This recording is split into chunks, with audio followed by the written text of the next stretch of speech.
একটা আদর্শ পরিপাটি কৃষকের বাড়ি।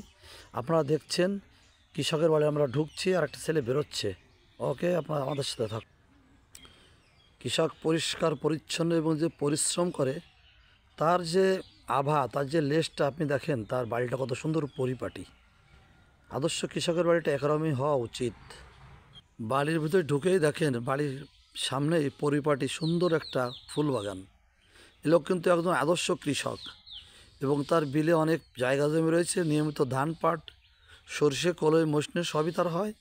কিন্তু বাড়িটা কত সুন্দর দেখেন, তার বাড়ির সামনেই ঢুকেই একটা পরিপাটি ফুল বাগান। দেখেন গাছে ফুল ফুটে আছে, এই দেখেন ফুল গাছে ফুল ফুটে আছে থরে থরে, বিভিন্ন প্রজাতির ফুল।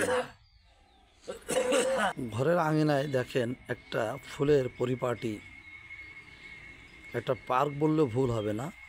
তার বাড়ি কিন্তু প্রচুর ধান হয়, উঠান আছে, সবই আছে, কিন্তু তারপরে দিয়েও কত সুন্দর একটা ফুল বাগান। দেখেন ফুল বাগানটা শুরু ওনার বড়ো ছেলের থেকে। ওনার বড়ো ছেলে যখন বাংলাদেশ পুলিশে আছে, তার শখেই এই ফুল বাগানটা শুরু হয়েছিল। সে চাকরি করে, কিন্তু এই বাড়ির যে কর্তা সে জিনিস এখনও ধরে রেখেছে। আপনি যেদিকে তাকাবেন সেদিকেই শুধু ফুলের চারা এবং ফুলের গাছ। এখানে একটা ফুলের গাছে দেখছেন ফুল ফুটে আছে। এখানে আলাদা সিস্টেম একটা চই গাছ দেখলাম, একটা ড্রামের মতন মাটি দিয়ে কৃষক একটা উঁচু একটা তার দিয়ে একটা প্ল্যাটফর্ম তৈরি করছে, সেখানে চই গাছ আছে। আসলে আদর্শ কৃষক বলতে যা বোঝায় ঠিকই নি তাই। এখানে একটা ফুলবাগানের ভিতরে পায়রার ঘরও দেখেন আছে, সুন্দর পরিপাটি করা। কৃষককে খুঁজতে খুঁজতে সে খড়ের ঘরে পাওয়া গেল। সে খড় কাটার গরুর খড় কাটার প্রস্তুতি নিচ্ছে। আপনাদের আমাদের সাথে থাকুন। তার গরুটা আমরা দুইটা গরু কত সুন্দর দেখেন, গরুর স্বাস্থ্যটা খুব ভালো। এটা খুব সুন্দর একটা পরিবেশের ভিতরে আছে। এই যে সকালবেলা উঠেই ব্রাশ করছে এবং খড় কাটছে, খড়টা গরুরে দিয়ে ভাত খেয়ে সে এখনই চলে যাবে মাঠে।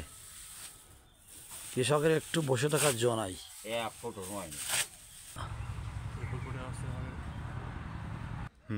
চুনখোলা নড়াইল সদর, নড়াইল থেকে 15 কিলোমিটার ভিতরে। সেই কৃষকগঞ্জ জেল বিশেষে আলাপ করতেছি, যার বাড়ি এবং জমি সব কিছুই পরিপাটি এবং সুন্দর। সে কাকা, তোমার বাড়িটা তো সুন্দর কি জন্য করলে বলো দিনে? আরে বাবু, এ মন দিলে ভালো, তাই বাড়ি পরিষ্কার, জমি পরিষ্কার, তরি তরকারি বিশুদ্ধ, মানে বিনা বিষি আমরা আইজে খাই। আচ্ছা, জমিটাকে তোমার একদম পরিষ্কার? হ্যাঁ, সব জায়গা। ওকে, ধন্যবাদ। তুমি পরিষ্কার আমার গরু বছর আমি অশল্য ফসল্য আমি দেখতে হইনি। ওকে, ধন্যবাদ। আমার বাড়িও পরিষ্কার, বিলও পরিষ্কার, যে কোনো কাজ আমার পরিষ্কার। ধন্যবাদ। আসলে দেশের কৃষক পরিষ্কার থাকলে আমরা এরকম যদি সবাই থাকে, হ্যাঁ, তাহলে রোগ ব্যাধি কমাবে, মানুষও বাঁচবে। সুন্দর সুন্দর। ওকে, কেটে দাও।